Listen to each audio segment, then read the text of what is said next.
فالحدیث اخرجہ الحاکم فی مستدرکہ وصححہ عن ابی موسیٰ الاشعری مرفوعا ونصہ قال صلی اللہ علیہ وسلم ثلاثۃ یدعون اللہ فلا یستجاب لهم رجل كانت له امرأة سيئة الخلق فلم يطلقها ورجل كان له على رجل مال فلم يشهد عليه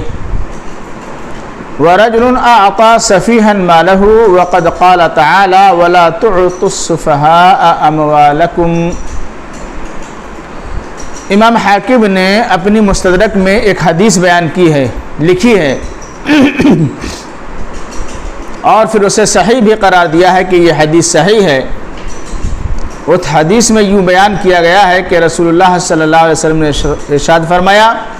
3 لوگ ایسے ہیں جو اللہ رب العالمین سے دعا کرتے ہیں اور ان کی دعا قبول نہیں کی جاتی ہے۔ ان میں سے ایک آدمی وہ ہے جس کی بیوی بڑی ہی بدخلق ہو، یعنی اس کا رویہ، اس کا طور و طریقہ نہ خود شوہر کے بارے میں درست ہو، صحیح ہو، نہ اس کے ماں باپ کے بارے میں،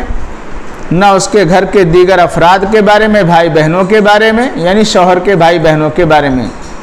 جیسے آپ نند اور دیور وغیرہ کہہ سکتے ہیں، یا دیورانی جٹھانی وغیرہ کہہ سکتے ہیں، ان کے تعلق سے پاس پڑوس میں بھی لوگ اس کو اچھا نہ جانتے ہوں، کل ملا کر کے سیئۃ الخلق، بد اخلاق بیوی ہو، اور پھر اس کے بعد وہ دعا کرے اللہ تعالیٰ سے، اس کو طلاق بھی نہ دے،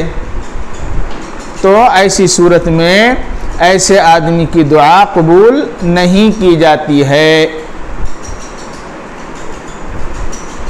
تشریح ہم زیادہ کچھ نہیں کریں گے،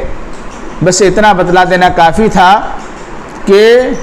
بدخلق بیوی کو طلاق دینے کا راستہ موجود ہے، پھر بھی اسی کو پالے پڑا ہے، پھر بھی اسی کو رکھے پڑا ہے، اخلاق اس کے اچھے نہیں، طور و طریقہ اس کا اچھا نہیں، رویہ اس کا اچھا نہیں، ٹینشن اپنے دماغ میں پالے پڑا ہے، سب کچھ ہے،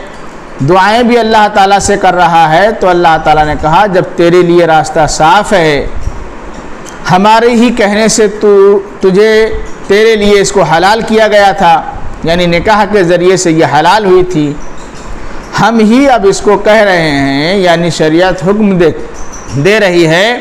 کہ بد اخلاق کو اپنی مصاحبت میں اور اپنی زوجیت میں مت رکھو، اس کو طلاق دے دو، بات ختم کرو۔ تھوڑا سا اگر سمجھ اور آگے بڑھ جائے، کام کر جائے آپ کی، تو یہ سمجھ لینا چاہیے